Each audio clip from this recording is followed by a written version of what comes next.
സുഹൃത്തുക്കളെ, ഞാൻ ഉൾപ്പെടെയുള്ള ഓരോ പ്രവാസികളുടെയും സ്വപ്നമാണ് നാട്ടിലൊരു വീടെന്നത്. അത് നമുക്ക് സൗദി അറേബ്യയുടെ മണ്ണിൽ നിന്ന് എങ്ങനെ സഫലമാക്കാം. ഫേവറേറ്റ് ഹോം എന്ന കേരളത്തിലെ ഏറ്റവും വലിയ കമ്പനി, അതിന്റെ പ്രതിനിധികളെല്ലാം തന്നെ അൽഖോബാറിൽ വന്നിട്ടുണ്ട്. അപ്പം ഒരുപാട് പ്രവാസികൾക്ക് ഇൻവെസ്റ്റ് ചെയ്യണമെന്നുണ്ട്, പക്ഷെ എല്ലാവരും ഇങ്ങോട്ട് ബാക്കിലോട്ട് വലിക്കുകയാണ്. അതെന്തുകൊണ്ടാണെന്ന് പറഞ്ഞു കഴിഞ്ഞാൽ ഒരു ക്ലാരിഫിക്കേഷൻ ആരും നൽകുന്നില്ല നല്ല രീതിയിൽ. സാർ, ഇതിനെക്കുറിച്ച് നമുക്ക് പ്രവാസികൾക്ക് വേണ്ടി ഇതിന്റെ ഇമ്പോർട്ടൻ്റ് ആയിട്ടുള്ള കുറേ കാര്യങ്ങൾ പറഞ്ഞു കൊടുക്കും. നമ്മൾ ഒരു അപ്പാർട്ട്മെന്റ് അല്ലെങ്കിൽ ഒരു പ്രൊജക്റ്റിൽ ഇൻവെസ്റ്റ് ചെയ്യുമ്പോൾ റെറ സർട്ടിഫൈഡ് ആണോ എന്നുള്ളൊരു കാര്യം ആദ്യം നമ്മൾ മനസ്സിലായിരിക്കണം. ട്രിവാൻഡ്രത്ത് ഏറ്റവും അധികം ഓൺഗോയിങ് പ്രൊജക്റ്റ് ഉള്ള ഒരേ ഒരു ബിൽഡറാണ് ഫേവറേറ്റ് ഹോംസ്.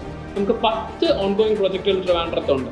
പ്രൈം ലൊക്കേഷനാണ് ലുലുമാളിന്റെ അടുത്തുണ്ട്, വഴുതക്കാടുണ്ട്, കിംസ് ഹോസ്പിറ്റലിന്റെ ഓപ്പോസിറ്റ് ഉണ്ട്, ടെക്നോ പാർക്കിന്റെ ഓപ്പോസിറ്റ് ഉണ്ട്. അങ്ങനെ മെയിൻ ട്രിവാൻഡ്രത്തുള്ള ഹൈ ലൊക്കേഷനിലാണ് നമ്മൾ പ്രൊജക്റ്റിലുള്ള ഓൺഗോയിങ് പോയിക്കൊണ്ടിരിക്കുന്നത്.